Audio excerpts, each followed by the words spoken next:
Hi, everybody. Thank you for being here tonight. Introduce myself. I'm George Brown, and I'm the president of the South Wilkes-Barre Residents Association. Our association was started about 4 years ago, and basically what we do is we deal with community issues, and we try to bring the community together and work on common issues like things like tonight, drug and alcohol abuse. Also, we try to promote cleanliness and safety in our neighborhoods. So I'm very happy to be here tonight and to co-host this with my good friend, Luzerne County Councilman Matt Vough.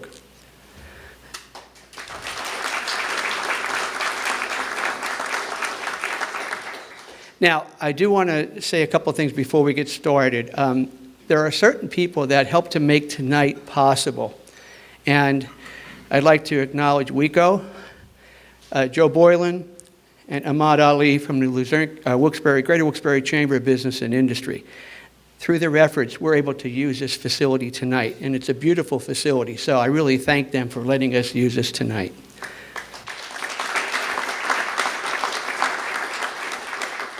I also want to thank Kelly Finsternago and the Citizens Voice newspaper. They went out of their way to help us promote tonight's forum. They created advertisements for us. They ran them on multiple occasions within the Citizens Voice newspaper, and it was their donation to this cause. So I thank them very much.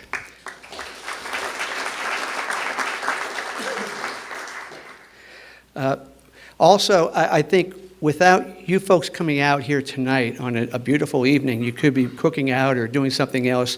You are helping to make this a success because you're giving up your time and you're giving up your effort to be here to listen to us and this wonderful panel of speakers that are here tonight.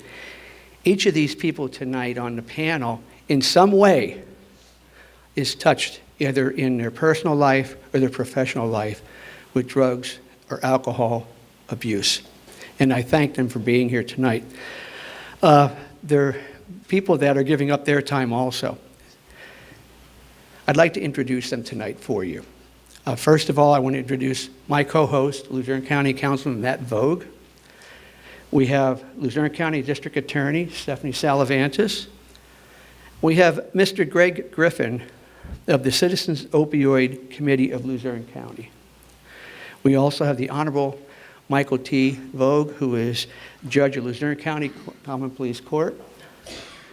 We have Heather Jones and John Fabieski of Luzerne County Community College. And Mr. Stephen Ross, Luzerne County Drug and Alcohol Administrator. Now, tonight, after each of these panelists have a chance to speak to you, we're going to open up questions. You can ask any of the panelists any questions you'd like to ask them. And also, after the question period is over, please feel free to talk to people who came tonight to present some information that they have, regarding the services that they provide in either drug or alcohol abuse. Councilman Vough and I hope that you find tonight's program interesting and healthful, and we hope that you can get any questions you may have. So first of all, I'd like to start the program off by introducing our first speaker, Councilman Matt Vough.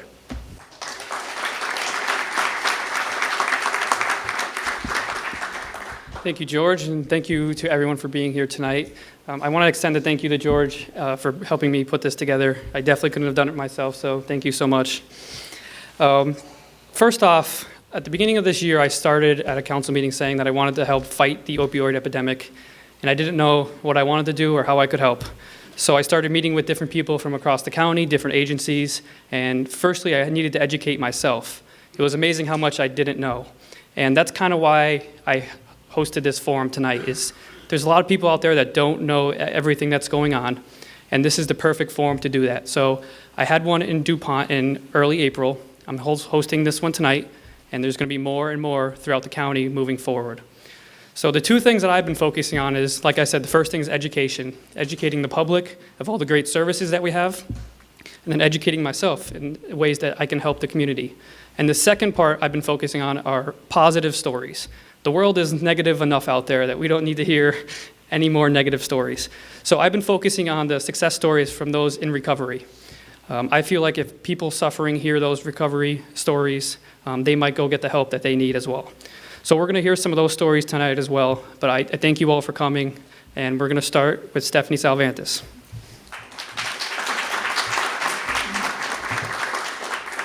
Thank you. Thank you, George and Matt. I have not prepared any type of speech for tonight, but I wanted to come and just speak from the heart. I wanted to tell you guys a little bit about what we're doing in the county and in the district attorney's office and from law enforcement's perspective, but also give you some positive aspects of what is going on with the different organizations we are working with. So.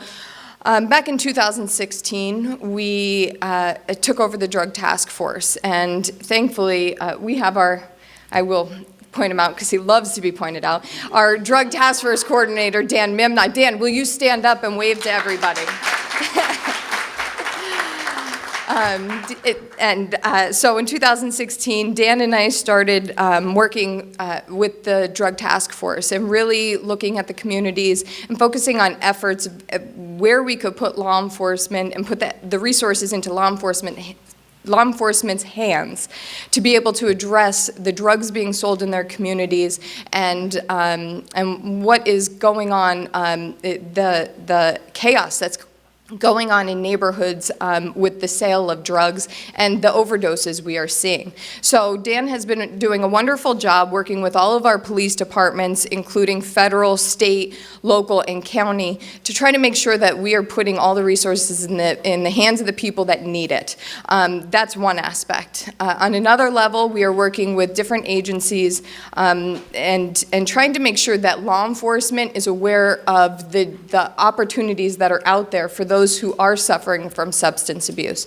And we are trying to make sure that when officers are encountering certain individuals, especially if they're overdosing or they are having to be brought back with Narcan, that they have those resources in hands to help families. And as you guys probably know, law enforcement, people turn to law enforcement for help all of the time. And that was an area where it was lacking. And it's not just with law enforcement, it's with first responders. I do see our chief of the Jay Delaney, the fire department, Wilkes-Barre Fire Department here. He's doing a wonderful job working with us, working with law enforcement, and making sure that we are putting those resources in people's hands. And then working with local leaders and agencies, providers, treatment providers in the community through the STOP Coalition, which I think Steve Ross will touch upon. I'll allow him to talk about that. But working together, we thought it was important that everybody come together and everybody have a clear message, what is going on and who's available to help. So there's so many different fronts that we're working on from the district attorney's office, but I will tell you that we are seeing positive results.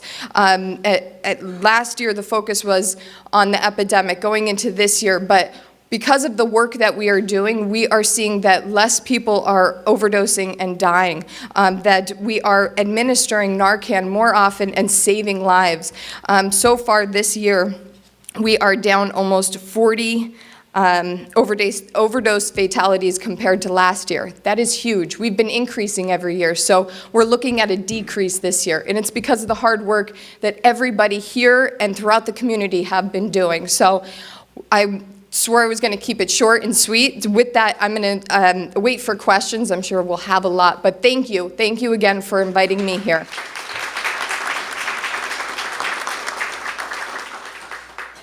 Our next speaker will be Greg Griffin.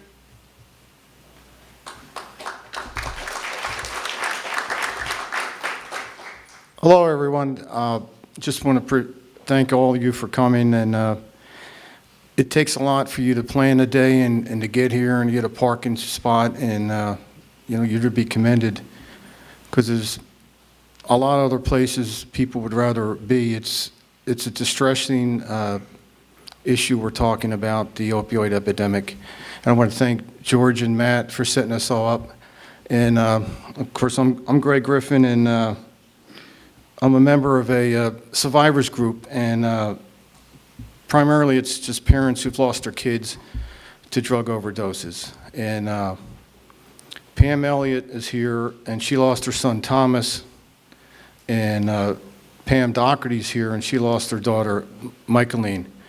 And about a year ago, we met with the Luzerne County Drug Task Force Dan here, and Dan Zola, the Deputy District Attorney of the Luzerne County Drug Task Force, asked us what our group was about. And we got chatting, and we met for over an hour, and we decided that we were going to try and help the Luzerne County Drug Task Force because, in our opinion, they're overwhelmed. Now, there's good news. They just did a big raid in Nanny Coke, and, good job, Dan. A large amount of cocaine. And Dan Zola said there was $1 million of fentanyl that was confiscated in Hazleton several months ago. It might have killed 10,000 people. There's a lot more getting through, and what our group has dedicated itself to is helping law enforcement and then moving on to treatment and educating the youth. But right now, the way we see it, we've talked to the Attorney General's office, state, Josh Shapiro. We've talked with U.S. Attorney David Freed. Stephanie's David Freed a big guy? Yeah, David Freed called and wanted to meet the two parents and myself. And so we met David Freed, the U.S. Attorney, and Pam showed pictures to David Freed of Michaeline, and Pam showed pictures to David Freed of Thomas. And David Freed said that he wants to get more help for Luzerne County. And the funny thing was, he says, can you get me a letter? I'm going to meet my superior, Attorney General Barre in Washington. I want to show him a letter. So we got him 3 letters, one from Luzerne County Council, one from Hazleton Council, and are on their letterheads, and also the City of Wilkes-Barre Council. And you have to excuse me. These were fantastic letters.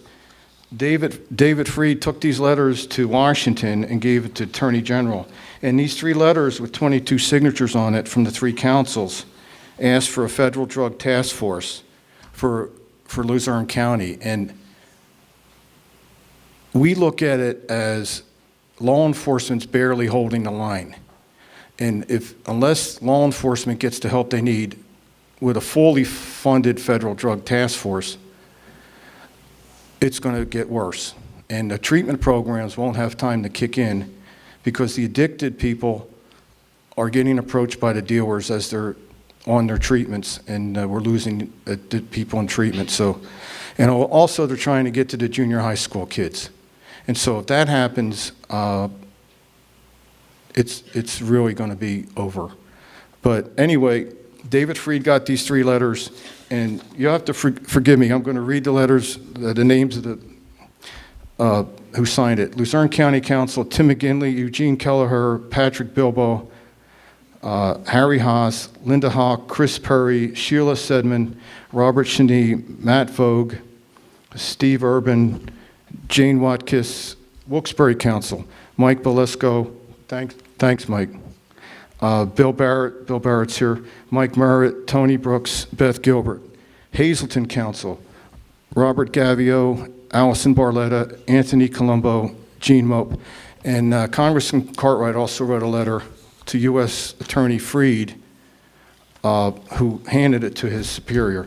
U.S. Attorney Freed has twice been to Washington now for Luzerne County. We're in contact with his executive secretary, Dawn, and U.S. Attorney Freed is a real champion for Luzerne County, and he's going to get us more troops here. We need them, and we're not out to arrest our way out of the opioid epidemic. But if someone's selling people fentanyl, we need to make room for them in the inn.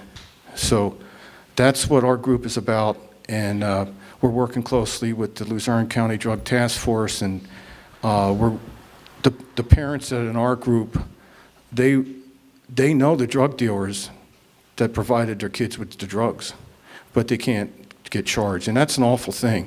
So what the parents have done is using their energy positively, and they're dedicated themselves to the point where they don't want other parents to suffer what they did. So Pam Doherty and Pam Elliott, they're true heroes. So I just want to thank everybody for coming today. It was, thank God the heat has stopped. So we're going to keep fighting for law enforcement and also so treatment can do their job. Thank you.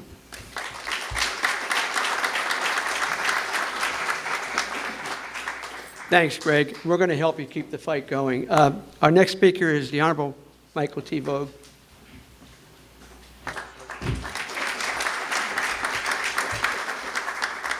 Thanks, everyone, for coming. My claim to fame is I'm Matt's father, so I am the administrative law judge of Luzerne County Criminal Court. So all I do every day is criminal cases in Luzerne County. And not to basically bring this event down, but I just want to give you some numbers, some sobering numbers that I deal with every day. 4,800 cases a year is our normal average caseload. 85% of those cases have some either drug or alcohol involvement. So it's an everyday occurrence in my courtroom. And what we've done as a court is we've decided that treatment and getting early intervention into cases is very important. When someone appears before me, normally, if it's a possession charge or someone that's a user, the first time they're involved with the criminal justice system, they basically appear in front of me. And I have the authority, as a judge, to force them to go to rehab and therapy. So that's something that I look at. We have 3 levels of people in our criminal justice system involved in drugs. We have users, people that use substances, heroin, fentanyl, they're all here. Then we have the people that basically were users, and to support their habit, they become sellers. And then we have the people not from here, from out of town, who are here just to sell to our residents and our citizens. So we've taken the approach as a court that people that are users, we want to stop them from using. So we have programs in the system that we use, treatment system. We have a day reporting center where people go. They have to report every day, and they're tested on a daily basis to make sure they're not using anymore. We have a drug treatment court where basically if you go through the program, your charges at the end of your program, if you graduate from the program, your charges are dismissed and your criminal record is clean of that charge by going through the program. That's an extensive program where you report every Friday. You're tested, you're assigned to a probation officer, and it's basically you plead guilty to the charge, and your sentence really is treatment court. We've had a great success rate with that, where about 90% of our people that go through that program don't reoffend, and they don't come back into our system. So we're trying to expand that program to make that program larger, because there's a need for that program to be expanded. So basically, that's what I do on a daily basis, and the ability to get people to change their lives and turn their lives around. I could tell you success stories. I could also tell you a whole lot of failures. But it takes more than anyone in this room. It takes the person that's using to have a change of heart, to look for help, and to get help. So I can force people through probation or a sentence to get that help. And you'll be surprised. A lot of the people that come before me have never been in treatment before. They've been on the streets using drugs for a long period of time, but never had an opportunity or the desire to seek treatment. So what I can do at my level is basically force them into treatment, and it's been working. We have a long way to go, but it is working, and I see progress through our system with more people coming back to me saying, thank you for putting me in that program, as opposed to people yelling at me for putting them in jail. So, but it takes people like you being here tonight in the community to go out into the community and tell people about the programs that are available, and all the providers that are here tonight to give you an idea what's available in our community, because there are a lot of really, really fine treatment programs in our community. So hopefully people will take advantage of them. Thank you very much.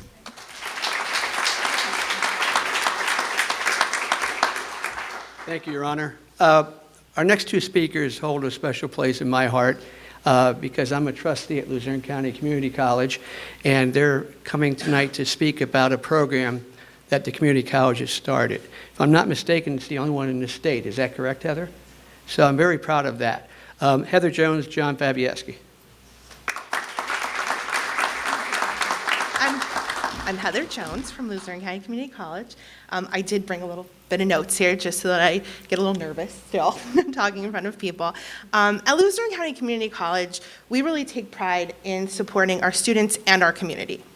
When given the opportunity to address what we as a community college could do for the opioid crisis, we decided we were going to focus on education, of course, and recovery. Typically, you see education paired with prevention. We decided to take a different approach. We really want to focus on education and recovery. In partnership with Pennsylvania Recovery Organization Alliance, otherwise known as PRO-A, we created a 16-credit diploma in addiction recovery. Essentially, we took what was a 54-hour CRS, Certified Recovery Specialist, training, and were able to turn it into 2 3-credit courses, therefore providing a pathway to a population that may not have thought higher education was possible. Now we're giving you credits to go back and be a peer mentor. Our diploma is open to any student on campus. It's not just for those in recovery. However, if you are in recovery, at the completion of the 16 credits, you are then eligible to sit for the CRS, Certified Recovery Specialist, examination through the Pennsylvania Certification Board. This diploma was first available in the fall of 2018. As of May, we had 8 students who successfully completed that diploma, and there's one in the back row. I'm going to give a little shout out to Ashlyn Heller.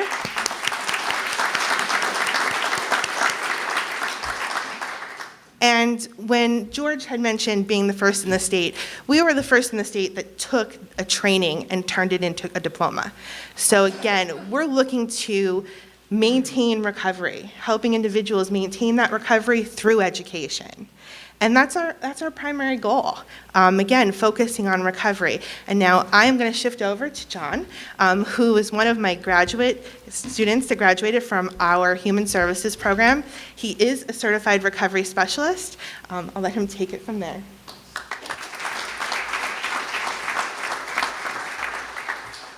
Hello, I didn't know I was speaking tonight, but I have the opportunity, so I won't let it pass. I think that was an Eminem speech or something. But my name is John Fabizeski, and I'm a person in long-term recovery. And what that means to me is that my substance use condition has been in remission since January 26, 2014.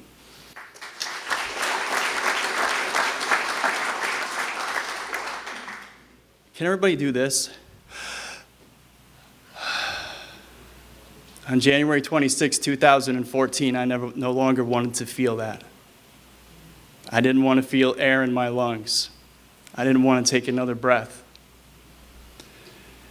Detoxing in a jail cell after a failed suicide attempt, I reached out for something to let me know if there was a better life. And I kind of ran with it. They tell you that the opposite of addiction is recovery. And if we're supporting people with an opioid addiction, an alcohol addiction, a methamphetamine addiction, the solution is recovery, sustained recovery and access to it. And that's what I was provided. There are counselors in this room that assisted me from that point. There are people who supported me through my education to better myself. I became a certified recovery specialist, and I worked for the Pennsylvania Recovery Organizations Alliance as a certified recovery specialist trainer. So now I'm training other certified recovery specialists around the state. Why do I mention that? Because of this. Recovery. A young woman in the first class I ever taught in Williamsport was so rambunctious to get out there. She has survived an opioid overdose, and she wanted to be part of the solution in her community. You ever have one of those many teachers in here, the student that has their hand up every 3 seconds? I had to ask her, after class, let's talk about this. This young girl went out and worked with the SCA and got a warm handoff program in her hospital. She is now blazing and has helped countless others in that area. That's the value of this program, CRS program. But it doesn't end there. I'm training the 3rd class now in Williamsport.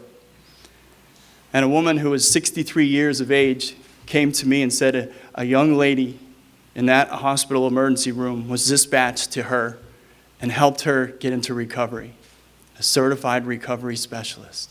A person in recovery that went through this very same training program. That she is now, at that age, becoming a recovery specialist herself to help others. There's an inherent power in that. If we're going to help people, we need to use people like ourselves. I would ask you, if you're a person in recovery in this room, to raise your hand. We need your voice. We need you to be out there advocating for resources to support recovery. We have a great resource here in Luzerne County. The New Roots Recovery Center. If you want to get involved, go down and help people get involved. Because when you do that, this is what happens. Today, I've graduated from Luzerne County Community College. I'm a contracted trainer for other CRSs. I work as a counselor at Banyan Clearbrook, and I want to help other people the way that they helped me. And a lot of those people are here in this room today and sitting up here on this panel. So I thank you.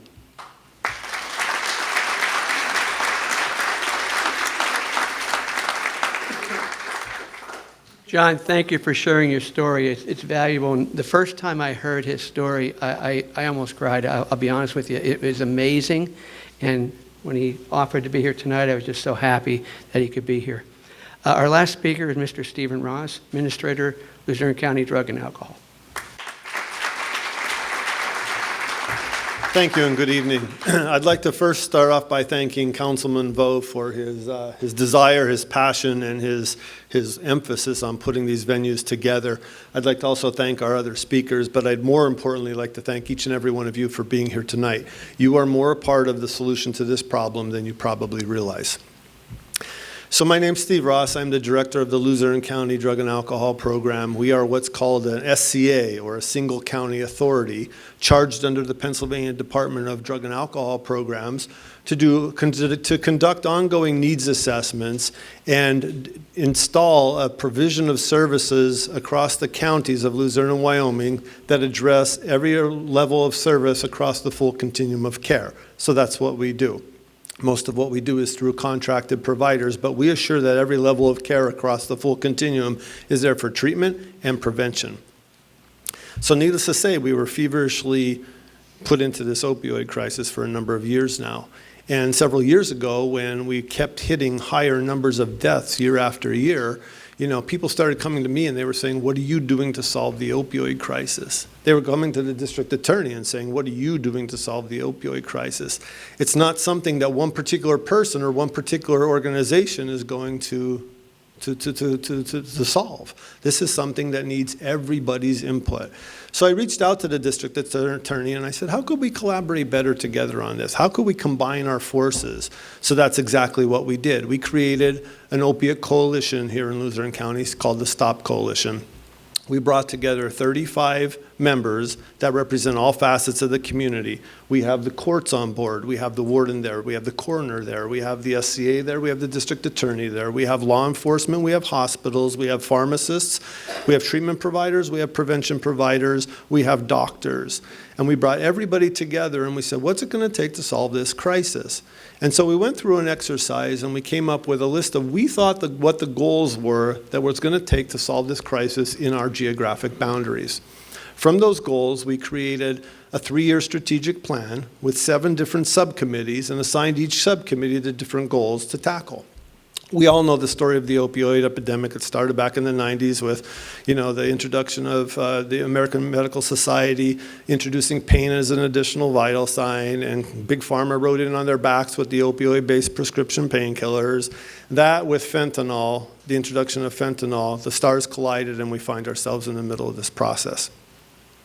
We know that it didn't take overnight to get into this, and we know we can't dig out of it overnight. So we came up with short-term, intermediate-term, and long-term goals to solve this problem. Short-term goals were saving lives. We have to save as many lives as we can and reduce the number of people that we're losing to this opioid epidemic. So we focused on Narcan efforts and getting Narcan out there as everywhere we could. On a long-term basis, we know the solution is prevention education. We need to educate everybody. We need to educate the hospitals, the doctors, because they really don't know much about behavioral health. We need to educate ourselves. We need to educate the community.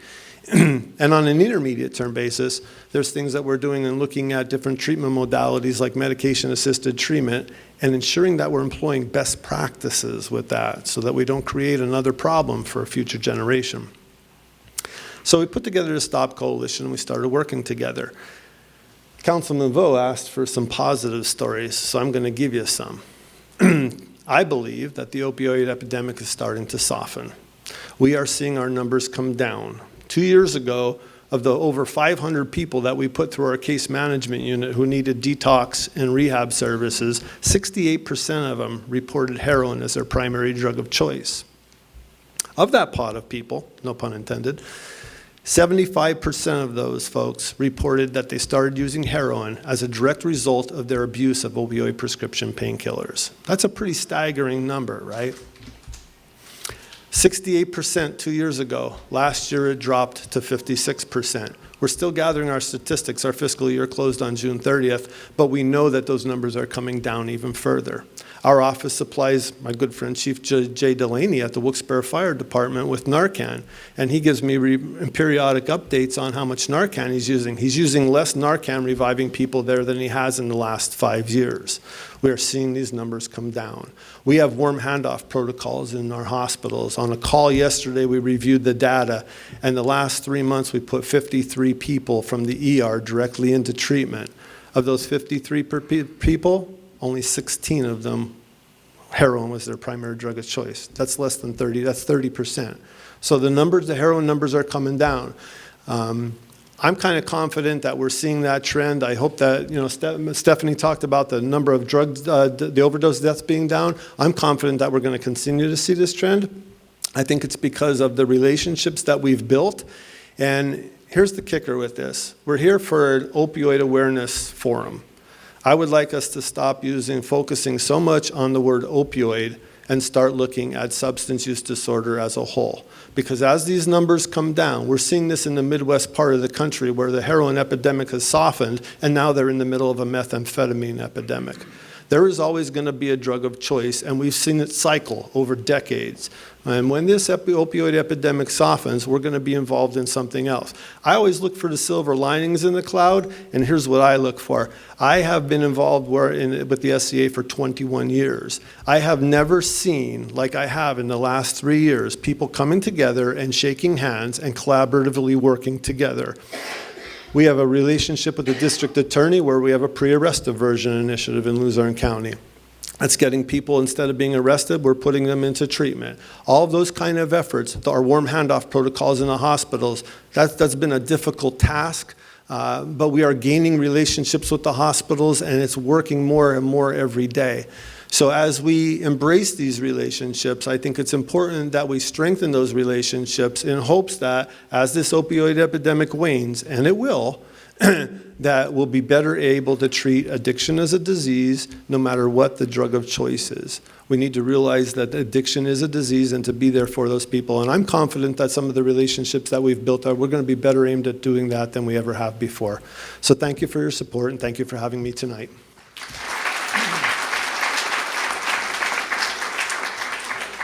Thank you. We'd like to open it up now. Any questions you may have for any of our panelists? Please raise your hand if you have a question. Or even if you want to tell your own story, anything, questions, comments?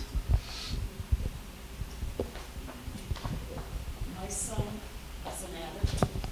He was in the military 8 years. He was hurt while he was in Iraq and started to take pain pills while he was there. He has 3 wonderful little boys.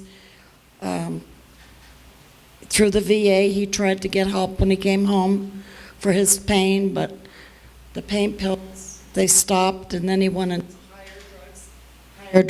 higher drugs. My son died at age 32. Is this working? At age 32, he died from drug overdose with that. And I cry every day that I wasn't there with him when he did go. And there is no cure for this pain that the mothers feel. I don't know if this is working. Is it working? There's no cure for the pain. You could go to counseling. You could talk to people. But there is no cure for the pain. There's no pill to make it better. And I will talk to anybody I could talk to, because I'm suffering every day from the loss of my son and possibly another one.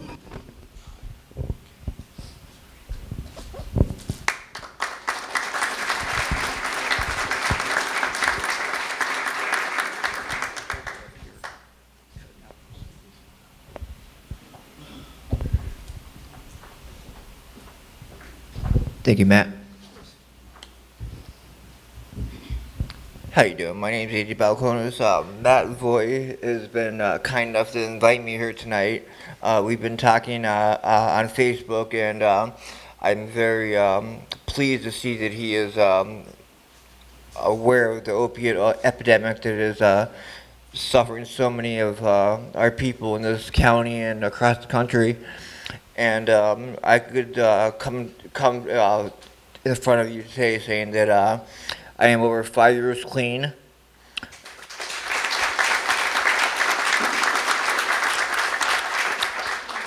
And I currently go to I'm on a methadone program, which I also would like to bring to the people right now. The stigma. There's about some of my friends, like their family, that they're on methadone. They think it's like that they get high off it and stuff. You don't get high off methadone. All it does is it stops you from doing heroin. That is it. It really, there's no good feelings about it. Guess what? I don't like taking it. I don't like the taste of it. It's not good. But guess what? It stops you from doing heroin. And after actually from being clean for over 5 years now, I'm coming down off of methadone, and I look forward to within the next year or two to come safely off it. And I really would hope that other people, that if their family members are going through these issues, would that's something they would look through. I mean, there's Suboxone is options to some people. To me, I would say, unfortunately, didn't work for me. It gave me a headache, and then I was stupid and I sold it, and it just didn't work for you. The methadone was more of a regimented program for me. It worked for me, and there's also the Vivitrol that works for some people too. So that's also many options for people out there with this problem. I mean. And like they said before, I started off with pain pills too, and I mean many people did, and it just progressed from there. It was like a snowball effect, and it got out of control. And unfortunately, I would say just even give hope to people. In my worst days, I was actually doing 50 bags a day, and oh my God, like when I think about that, I mean, I've seen so many people pass away, and just, it's tough, honestly. And like, I thank God that I'm here today. And I thank God that I can bring this message to everybody today. And I thank Matt for allowing me to give me this platform to talk about it. And if anybody would like to speak with me or need any information or anything, please message me at it's AJ Balcones on Facebook, and I definitely would be happy to talk to anybody about anything. And if I could do anything for anybody, I'm there for people, and I'm so glad that God gave me this platform today, that I'm alive. I could tell everybody this story of hope, and that for anybody that is suffering from this disease, and if their family members are suffering this disease, there is hope, and I'm living proof of that. Thank you so much. Thank you, Matt. Thank you so much, Matt.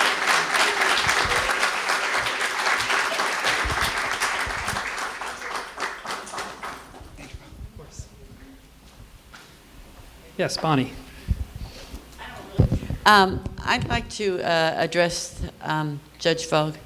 I heard you made a statement, I got my notes here. You made a statement about early intervention, and I also did hear you say tested every day and daily treatment. When you say tested every day, what does that mean? And does that also mean it's not only local Luzerne County prison, but state prison also? I have a concern about that. What I was speaking about was the day reporting center, which is not a prison setting. People are sentenced to, I sentence people to probation, and I also can release people from our prison to what we call the Day Reporting Center. The Day Reporting Center is a program where people live in their homes, they go to work, they do everything they're supposed to do in life, and they report every day to the Day Reporting Center for counseling, treatment, and testing. It's basically part of our probationary program and part of an early release from prison program that we have only in Luzerne County. Other counties in the state have it, but we have it here exclusively for people that I sentence in Luzerne County. But that sentencing is only people that you have handled it. Correct. Well, Okay. people in our system, in the criminal justice system in Luzerne County. It's not a program open to anyone. It's a program specifically designed to get people that are addicted out of prison quicker and keep people out of prison that are addicted that I could put in that program instead of letting them sit in prison, in a prison cell. They go to that program, they get counseling, they get job training, they get the ability, Dress for Success is there, helping people interview for jobs to turn their lives around so they can be productive members of society. So basically what we do is instead of putting people in prison, we send them to this program. And they're tested on a daily, they have to report every day. The name is the Day Reporting Center, so they have to go basically every day except Sunday. They report 6 days a week to the program. They're randomly tested at the program, and they have to check in and go to group sessions every day at the program. So if individual needs treatment and has been sentenced to an extended period of time, perhaps at the work release or one of those facilities, the individual needs treatment, how do we go about to have that person evaluated to get them treatment instead of having them locked up? It depends on what stage of the process we're in. I'll take you through a case. Okay, we'll start with a case. Let's just say someone comes before me and it's a simple possession case. They're found with heroin, okay? What happens, they come through our system, they go to our central court system, which is their preliminary hearing at central court in Wilkes-Barre. Right at that location, there's ability to get treatment, to sign up for treatment at that stage. Let's just say they don't want to do that. After their preliminary hearing, within 45 days, they're in front of me. At that point, they can either plead guilty or ask for a trial. At that stage, if they plead guilty, what I will do is I will sentence them, if they're a first-time offender and they don't have a prior record, I will sentence them to probation with a drug and alcohol assessment, which means they'll be assessed by Steve's people, and if they need treatment or help, they will basically, under my probationary watch, they will be assigned to go to whatever treatment they need and partake in that treatment. That's the simple possession. The next step we have is someone that was a user and an abuser and now is selling drugs. And depending on what their prior record is, I can sentence people on a matrix. The state has a matrix where I'm kind of limited on how I can sentence people. So let's say someone has a prior record and they're looking at 6 to 12 months on our facility. And they come in front of me at sentencing and say, Judge, all of my crimes are drug related, and I have his prior record so I can tell what crimes are drug related. And most of them are. Either they're looking for money to buy drugs, they're robbing convenience stores to buy drugs, robbing from their families to buy drugs. Basically all those random crimes that you see, people looking for money, most of that money is going to buy drugs. So at that point, if they tell me, Judge, I'm addicted, I need help, I never had treatment, I have options at that point. I have options where I can put them in the Day Reporting Center instead of prison. I have options where I could put them in an inpatient facility if they get evaluated and the inpatient is a need. I could put them in jail for a month or two and then release them to an inpatient facility where they do inpatient for 30 days and then follow up. If they have a very, very bad prior record and they're looking at a state sentence, I could put them in what's called the State Intermediate Punishment Program, which is a 2-year program at the state facility at Camp Hill, where the person basically goes into a therapeutic setting. You're not in a regular prison setting, you're in a therapeutic setting for 7 months where you get treatment, training, and then from there you wean into a halfway house and eventually back home in a 2-year period. So instead of sending somebody to jail for 2 to 4 years to sit in a cell, I can put them in this program where they get treatment. It's a treatment-based program where hopefully within 2 years they come out and they're basically clean and sober for a long time. So that's the levels of treatment that I can provide to people through the criminal justice system, and I obviously have powers if they don't do it, they can go back to jail. So that's basically, I hope I answered your question, but that's basically what we do on a daily basis. You did, and I appreciate that, but I do have a concern about how they're being tested, whether it's local county incarceration or state incarceration. It depends what their sentence was. If their sentence was a state sentence, then state probation, when they're released and parole, they would do the testing. I'm not sure how they do their testing. I'm not involved in the state procedures. If it's a county sentence and they're on probation or on parole, they're tested randomly by our probation department. I think that the Luzerne County needs to look at a facility where people can go in and be tested every day. You know, I know there's funding out there, and I know we did receive funding, and because they're much smarter than we are. You know, it's like if you have an extended period of time where you get tested once a week, we know what you could do with the rest of the week. Well, I could tell you about fake urine. People bring fake urine to their tests. People bring other people's urine to their tests. People use devices with fake urine in them when they go to the bathroom. You can just imagine what that is. Can't make it up. There's a lot of ways to avoid testing and to not be tested. So you're right. I don't know if Steve can maybe answer that question regarding the only way I can make people test mandatorily is if they're under my control on a sentence. That's the only way I can do that. But our probation department does randomly test, weekly, monthly, depending on the severity of the crime and how long they've been on probation. Normally, when they start the probation process, it's more frequent, and then as they get farther along the probation process, the random testing becomes monthly. But legally, I don't know how you could force anyone to be tested daily unless they're under my control on either probation or parole. It's like when you had a job in the past, that you would never know that today you're going. We're going to send you out for a random testing. Well, that's kind of the way it happens in our system, except the day reporting center when you go every day. But they don't test every day. Sometimes they test, when someone comes in originally, sometimes they'll test daily, but they do more random testing as you're there a longer period of time. And they see how the people come in, they see how they're acting, they see how they are in group, and sometimes they're not going to be tested that day, but if they appear that they're under the influence, then they'll be tested. So that happens in that program fairly regularly. I just think that it should be more often. I think it just gives them the opportunity, and they have the knowledge to do certain things to pass the test. And that's eventually. I'm looking for a cure. So am I, because I deal with it. And I'm sure everybody in this room deals with it, but I deal with it every day, and I see people coming back and back and back, where I've done everything I could, and they just refuse the help, and they end up going to state prison. And I have stories where people, Ashton's sitting back, Ashton's one of mine. She basically was sentenced by me, and she turned her whole life around. She gives me the credit. It wasn't my credit, it was her. She took advantage of the program that we had. And that's what we need. We need people to take advantage of the people here that want to help them and give them that opportunity. Sometimes I have the ability to force people to do that. And even when I have that ability, people tell me I don't want to do it. So we have people running away, going to treatment facilities in vans and jumping out on the road halfway to the treatment facility. So it takes a while for people to get to the point where they realize they need help. And at least where I am, I could basically have control over people that when they're under my control, they should do what I tell them to do, but sometimes they don't. Thank you, and I appreciate that. No problem. Thank you.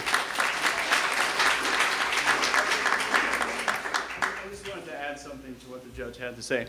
I just want to say that the value of programs like this, we need to be advocating to state and local legislators to keep supporting diversion programs such as treatment court. I'm a graduate from Wyoming County Treatment Court. Judge Shurtleff is a little tougher. I'm not saying you're not, sir. I'm just saying without treatment court, I wouldn't be standing here today. In fact, if I didn't have the opportunity of that diversion program, I'd still be sitting in a jail cell in state prison. So that's how important these programs are. And to answer your question saying that you're looking for a cure, I'll leave a legislator's name out of this, but she approached me one time in the state capitol and she said to me, "John, can I ask you a personal question?" I said, "Absolutely." She said, "Tomorrow, if they invented a pill and you could take it and you would no longer have a substance use disorder, would you take it?" And I stared at her for a few minutes, and which seemed like forever. She got become very uncomfortable, and I was pondering it, and I said to her, absolutely not. Absolutely not. I'd crush it, and I'd snort it. You're not going to give me a pill for what I have. There is no cure for this. The cure for addiction is recovery. If you're going to offer me a pill, I'm going to want the bottle. Do you understand? Yes. The cure for addiction is recovery. Today, there are so many individuals that are struggling to get to recovery. When we have programs, diversion programs that offer them that opportunity, it has results like this one. And I'm not boasting that, saying that. I'm saying because I want to scream it from the rooftops to those that are struggling. Recovery is here. If you're in recovery, use your voice. Let other people know. Thank you for what you shared.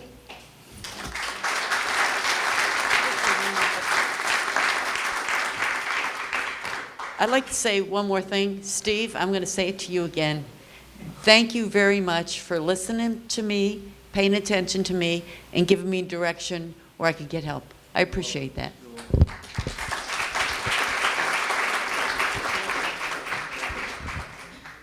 Yes, I actually wanted to ask you a question, Judge, please. What? Okay. I'm a busy guy tonight. One of the things that I've seen through my recovery is that unfortunately people they apparently do illegal things that get them into their troubles, and they get into recovery, and then sometimes they get locked up in recovery. And I was wondering if potentially if there could be looked into ways to help the people that get locked up to get some kind of treatment. I've heard horror stories of people that are in a recovery program and they're actually on Suboxone, and they're on methadone, and they're on this, and then they get locked up because obviously they did bad things before, but they're trying to do good things now, but then they're locked up in there, and then they get out, and what do? They go back to doing drugs. Happens all the time. I know. I was wondering if potentially if it could be looked into, maybe more if there could be help for people in that actually are already in in treatment and stuff, instead of just throw them to the wolves oh, they did this, so let's just. Well, it depends on the person, obviously. It depends, yes. It depends on most of that happens on a probation violation. So most definitely. I have somebody on probation and they violate either test hot, they basically commit another crime. They don't report to the probation office. They go missing. That happens on a daily basis. Oh. And what I do at that point is I look at what they've done, what the problem they have, Yes. and I try and put them in the right program so it doesn't happen anymore. Oh yeah, so like I said, if they do something that is, if they go out and do drugs, then that's their own fault and stuff. But some people really do have things that just caught up to them. Well, that's basically why we're all here. You're a success story. You're in recovery. A lot of people, it takes 4 or 5 times. You know how it is. 4 or 5 times before the light bulb comes on, and they say, "My life is." I call it the hamster wheel. They're basically running on a hamster wheel. Their life is basically find drugs, get arrested, go to probation, find more drugs, get revoked, another crime. They're on the hamster wheel in the criminal justice system, going around and around and not getting off that wheel. So what we need to do is get them off the wheel. Exactly. Get them to where you are, where they're 5 years clean and sober, and they're able to come to a group like this and speak about your experiences in life. So that's what I try to do every day with people that I have in front of me. Excellent. I appreciate that. And Okay. that's exactly. Did I answer your question? Perfectly. Okay, And that's thank what I like you. to hear. And just remember, there is people keep that attitude up, because that's great, honestly. I have it every day. Love it. Appreciate it. Thank you.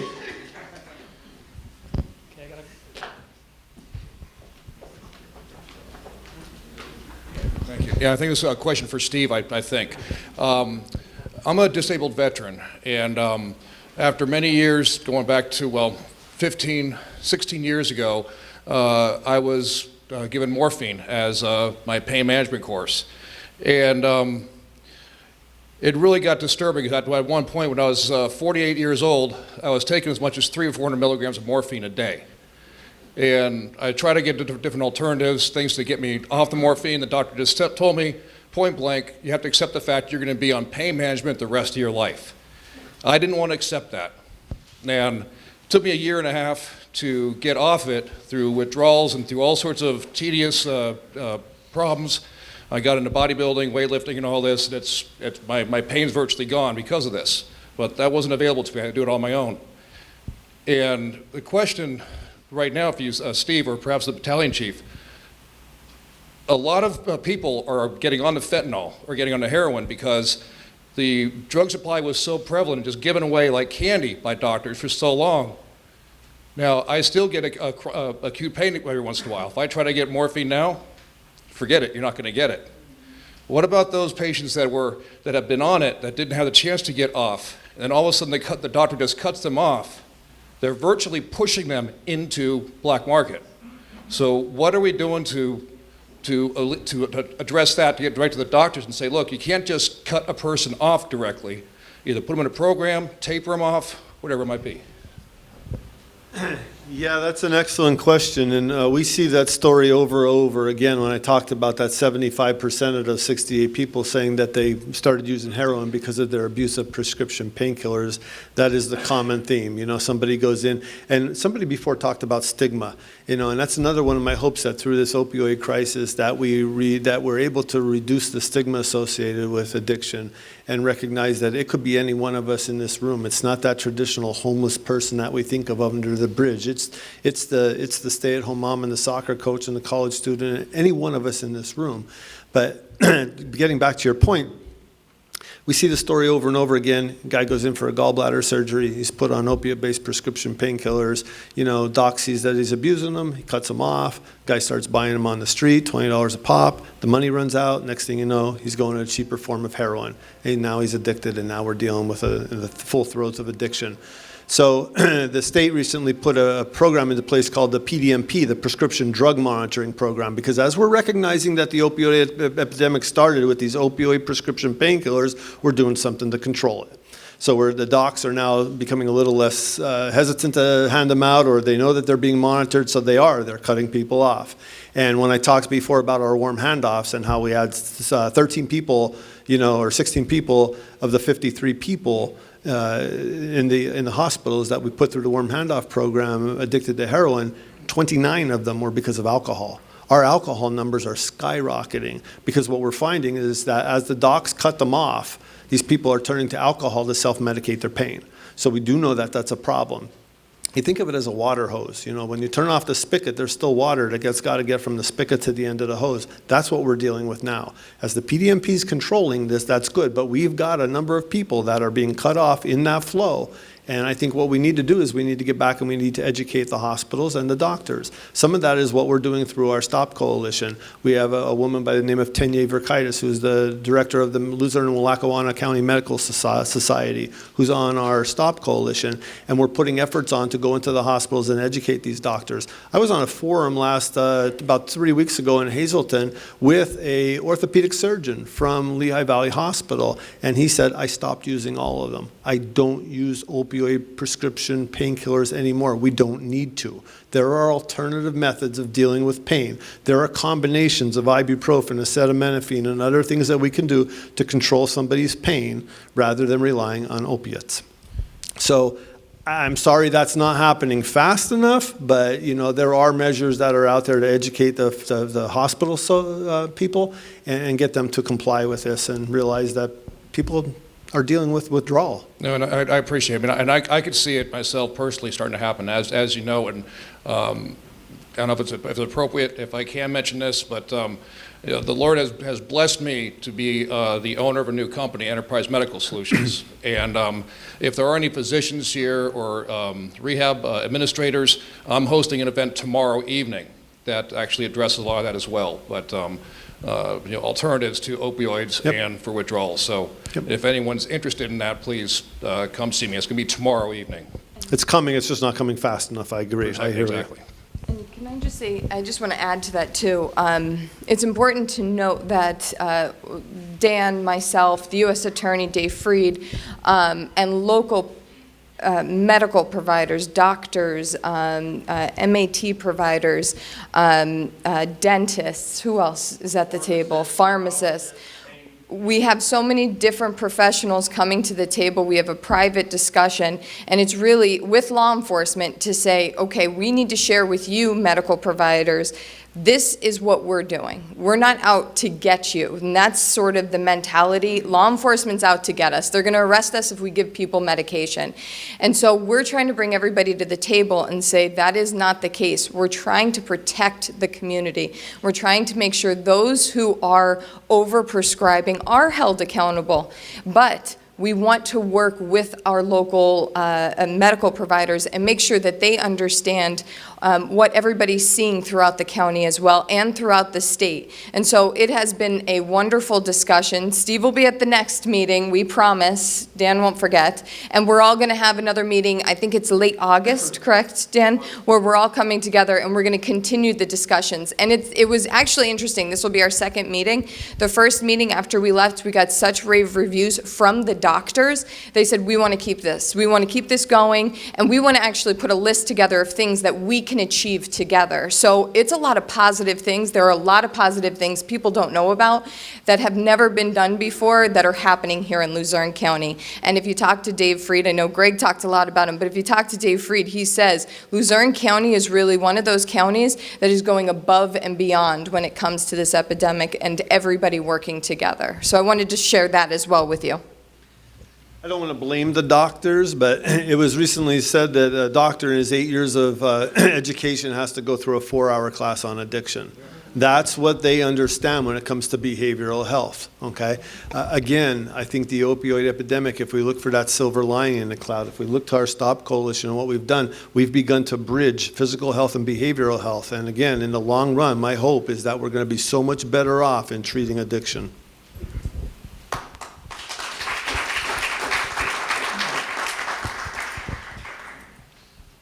Thank you, everybody. In my position, I'm not going to ask anybody questions. I just like to thank Matt for what you're doing, and also George for inviting me here today. And also, I'd like to introduce myself. I'm Pastor Franklin Anciani from the community of Hazleton. It's no doubt the drug addiction is an epidemic that is affecting all communities. It's no doubt about it, but as a community, we need to come and make forces together. And knowing my community and being in my community for so long and seeing the suffering of addiction, me as a pastor, community pastor, leader of my community, I came across and I looking to do. We went and do a meeting this coming August 8th. It's what I hold in my hand, where we combine all forces, the authority of Hazleton, community leaders. We are going to get together and talk about what we have available and unite forces so we can go then and educate the population, like people that are under our influence, like the pastor of the community, the priest, the different community leaders. We are going to get together these days and talk about this epidemic and unite forces so we can do something for our community. So I think this is something that is affecting all communities, and all communities need to stand up and also do these things, combine forces. It's not like one person's thing, it's everybody's that had to take conscious on what's going on. We need to teach the parents, we need to teach the youth, we need to teach the old people. Everybody needs to know what are we going through in our community so we have a better chance to better our community and to better our next generation. Thanks, everybody. Thank you.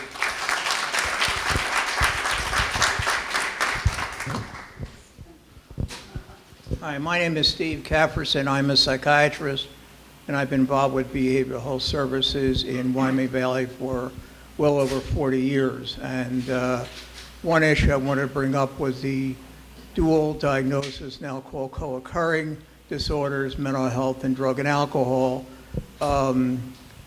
Most of the First Hospital, the psychiatric hospital, has a dual diagnosis unit.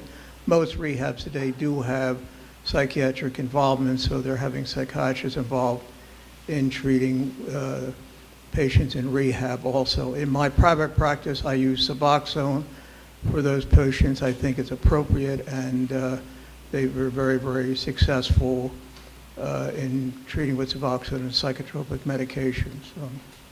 Yeah. That's a great point that you bring up. I would say that we can estimate that conservatively, probably 80% of the people we see in our office have co-occurring issues. And if you treat the addiction, but you don't treat the depression, where are you going, So we have to treat them both. And so we have contracts with probably about 40 different inpatient providers all across the state of Pennsylvania. Some of them have co-occurring licenses, and so we do send them to those co-occurring facilities. We also have outpatient facilities right here in Luzerne County, Children's Service Center, who addresses the drug and alcohol as well as the mental health issues. So those services are here and they are available. Thank you. Hi, my name is Pam, and I have a question for the DA. Out of these overdoses that we had even in the past 2 years, has anybody ever been charged death by delivery? Yes. We have actively, I think we have 6 currently pending. We have had 2 pleas, and I think 2 or 3, sorry, I don't have the numbers in front of me, have been referred to the U.S. Attorney's Office, and they have, I believe, are sentenced. Ours are getting like 6 years. We're getting 6 to 12 years. Yeah. I believe they're getting about 20 years. Yeah, so, and just so everybody here understands, so when we encounter a drug overdose and the individual sadly passes away from it, our law enforcement has been trained to investigate the scene immediately. If there is an opportunity where we can investigate and find that the person who delivered the drugs that killed this person, we can put that together into an investigation and prove it in court, then we will proceed with prosecuting. It is and has been a very difficult task because, as you can imagine, you have to account for every minute during at least the 24 hours prior to that individual passing away when they get the drugs. And this probably should require Dan Mimna to stand up and come up. You think he would do that by now.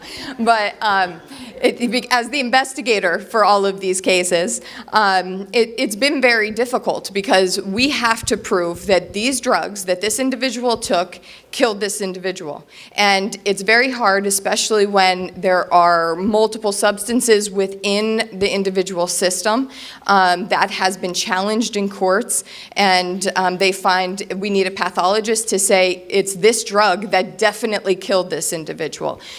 We've had instances where numerous dealers have sold to that person. How do you pinpoint which dealer is the one that gave that drug that killed that person?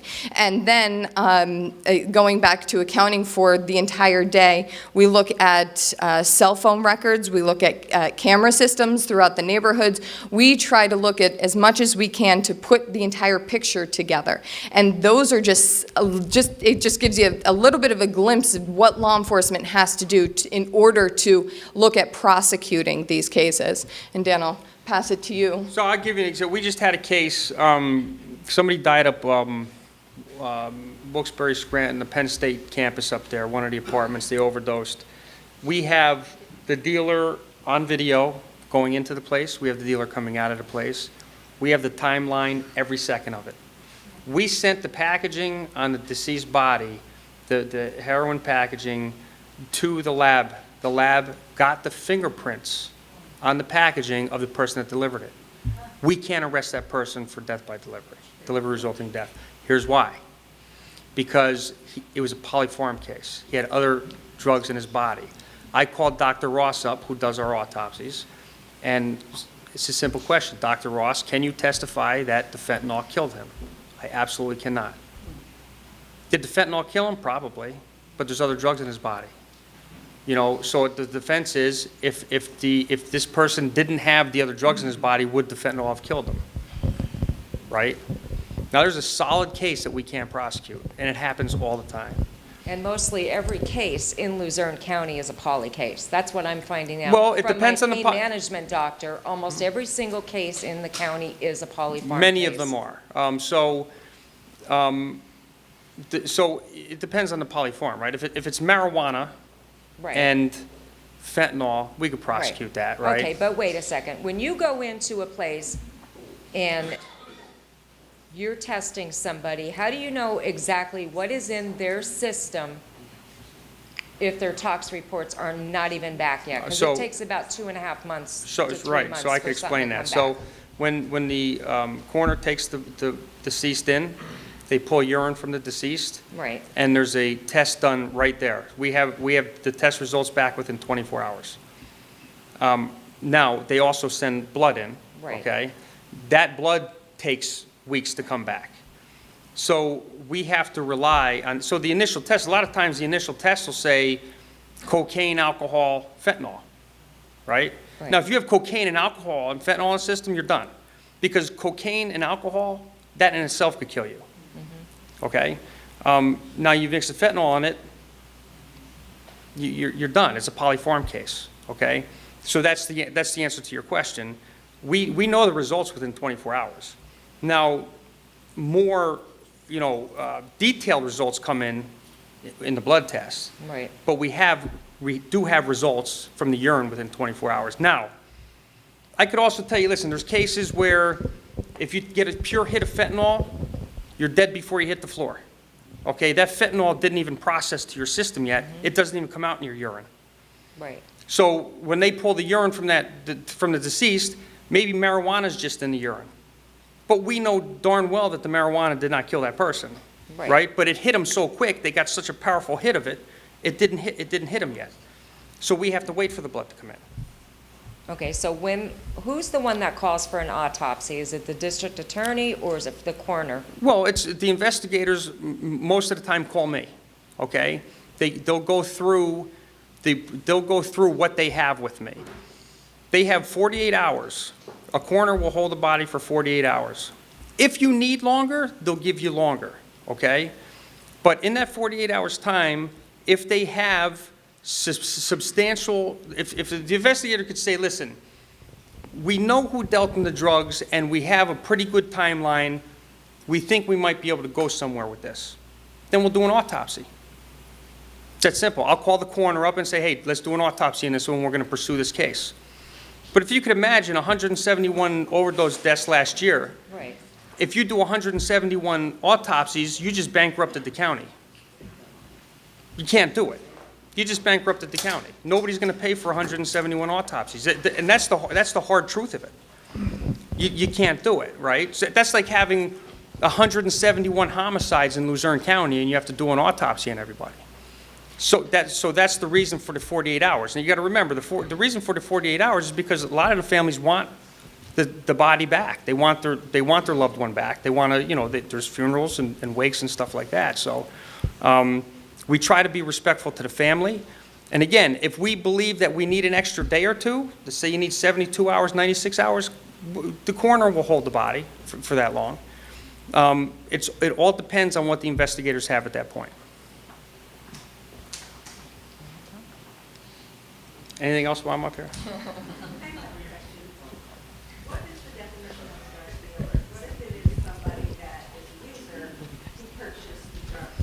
We've had a brother and a sister go out and get drugs. The brother got the drugs. They take them back. The brother and the sister did drugs. The sister died. The brother didn't. So, I want you to put yourself in the district attorney's shoes on that one. Are you gonna? So you have parents who just lost the daughter. Are you gonna take the brother federally and give him 20 years in prison? I'm not. Me personally, that's my personal opinion. No, I'm not, because these are two addicts, right? That both went, one died and one didn't, right? You also have husband and wife. We've had so many of these, boyfriend, girlfriend, husband, wife, brother, sister. How do you want to do? Do you want to take them federally? We could take them federally, but you get convicted federally, you're doing 20. It's your life. You're doing 20 years. So we're all here talking about addicts and wanting to help addicts. Well, guess what? Now you just took an addict and you put him in jail for 20 years because one died and one didn't. Well, that's opinion, right? I mean, listen, again, you have to, a drug dealer to me is, listen, understand this too. I want everybody to understand this. Your law enforcement, I promise you, a ton of us, this hit our families as well. Okay, we're not robots. Okay, believe me when I tell you, half of my family are addicts. Okay, this is strewn throughout law enforcement. Okay, so my point to you is we're not cold to the fact of what's going on here. Okay, we have a job to do. We try to handle it sometimes with kid gloves, but there's decisions to be made here. Okay, and sometimes, and I know I've talked to parents here, you know, sometimes, you know, when I discuss this with parents, I'm very forward with them because I want people to know where we stand and what we have to do to keep moving forward. Okay, you know, that's really the long and short of it. Okay, and a lot of this stuff, obviously, I'll call the district attorney and say, "What do you think?" And she yells at me. And we're a team. We're a team. I get to yell at him every once in a while. So. But I do want to say, just adding on briefly, they are difficult decisions when he's talking about a brother and a sister and dealing with those situations. Sometimes we're able to use that to our advantage and the family's advantage, where the family wants to see something, say it's the sister who passes away, and now they have a son who's still suffering. And they look at us and say, what are you going to do with him? So we are able to use that in order to get them into treatment, get them help as well. So we're trying to really find, this is very new to all of us, in trying to find ways to hold people accountable, but also to be responsible, knowing what they're going through. So we have a lot of frank discussions about these types of incidents on a regular basis. Like we said, last year alone, 171 deaths. So we talk about all of these cases. We think they are very serious, and we try to approach them as best we can, make the decisions as fast as we can for the family, and try to do what's best for everyone. So I did want to add that as well. Anybody else for me? No, It's okay. I I'll have a call you question, up. but it's not specific. No, it's for whoever can answer the question on the panel. Because when it comes to addiction, a lot of times it's through dual diagnosis where there's an underlying mental health issue in the addiction component. So my question is this. And with mental health, typically it runs in families. So when you actually put the addicted person into a treatment, what do you do with the effects of family? Because like you were just saying that you may have a husband-wife, you may have a sister-brother, and a lot of times I've seen in families where it's not one, it's multiples. So in order to actually help stymie the addiction, how can everyone come together to actually mend the two fences of mental health and physical? Because ultimately at the end you have families, and then it just goes on from generation to generation, from substance to substance. And we see it. Oh, I've seen it. Yeah. Oh, I've seen it too. And does Dan? It's funny, just so. And on Steve, this is probably best for you. We just had a circumstance where it was actually in Kingston where we arrested. You may have to come up to the mic because they're. I'm sorry. We arrested a family member. I think it was a sister, say, and one of the officers at Kingston said her brother also has a substance abuse problem, and he would. So she was going into the PAD program, the pre-arrest diversion program, and even though we weren't arresting the brother, he wanted in because he had an addiction problem, and I believe that we put him in it. So we are looking at that. We're trying to do Okay, that. because I was going to say, because I know with some of that recidivism rate, because once they come out of rehab and they have the other families pulling them back into the addiction? Yeah, so a couple of things.